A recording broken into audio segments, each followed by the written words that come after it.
ഇന്ന് നമുക്ക് എളുപ്പത്തിൽ വളരെ രുചികരമായ നെയ്ച്ചോറ് അല്ലെങ്കിൽ ഗീ റൈസ് ഉണ്ടാക്കാം. അതിനായിട്ട് ചൂടുകട്ടിയുള്ള ഒരു പാത്രം വെച്ചിട്ടുണ്ട്. അതിലേക്ക് 2 ടേബിൾ സ്പൂൺ നെയ്യും 1 ടേബിൾ സ്പൂൺ ഓയിലും സൺഫ്ലവർ ഓയിലും ഒഴിച്ചു കൊടുത്തിട്ടുണ്ട്. മുഴുവൻ മസാലകൾ ചേർത്ത് കൊടുത്തു. മുഴുവൻ മസാലയും ചേർത്ത് കൊടുത്തതിന് ശേഷം സവാളയും ഒരു പകുതി സവാള അരിഞ്ഞതും പച്ചമുളകും ഇഞ്ചി വെളുത്തുള്ളി ചതച്ചതും കൂടി ചേർത്തിട്ടുണ്ട് കേട്ടോ. അതിലേക്ക് ക്യാരറ്റും ക്യാപ്സിക്കം അരിഞ്ഞതാണ് ചേർത്തെടുക്കുന്നത്. അതിനുശേഷം അതിലേക്ക് 3.5 ഗ്ലാസ് വെള്ളം, ഞാൻ 2 ഗ്ലാസ് അരിക്കുള്ളതാണ് എടുക്കുന്നത്. അപ്പോൾ അതിൽ 3.5 ഗ്ലാസ് വെള്ളം ഒഴിച്ച് ഒന്ന് പാകത്തിനുള്ള ഉപ്പും ചേർത്തതിന് ശേഷം തള വരാറായി തുടങ്ങിയപ്പോൾ ഞാൻ ഈ കഴുകി വാർത്ത് വെച്ചിട്ടുണ്ടായിരുന്നു കേട്ടോ അരി.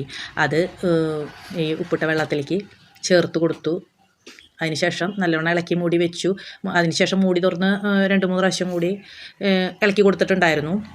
അപ്പോൾ സെറ്റായിട്ടുണ്ട്. ഇനി നമുക്കത് അതിനൊന്ന് അലങ്കരിക്കാനായിട്ട് സവാള വറുത്ത് വെച്ചിട്ടുണ്ടായിരുന്നു. സവാള വറുത്ത് വെച്ചതും കിസ്മിസും അണ്ടിപ്പരിപ്പും എല്ലാം കൂടി ചേർത്ത് ഇത്തിരി മല്ലിയിലയും പുതിനയിലയും കൂടി അരിഞ്ഞതും കൂടിയിട്ട് ചേർത്ത് കൊടുത്തു കേട്ടോ.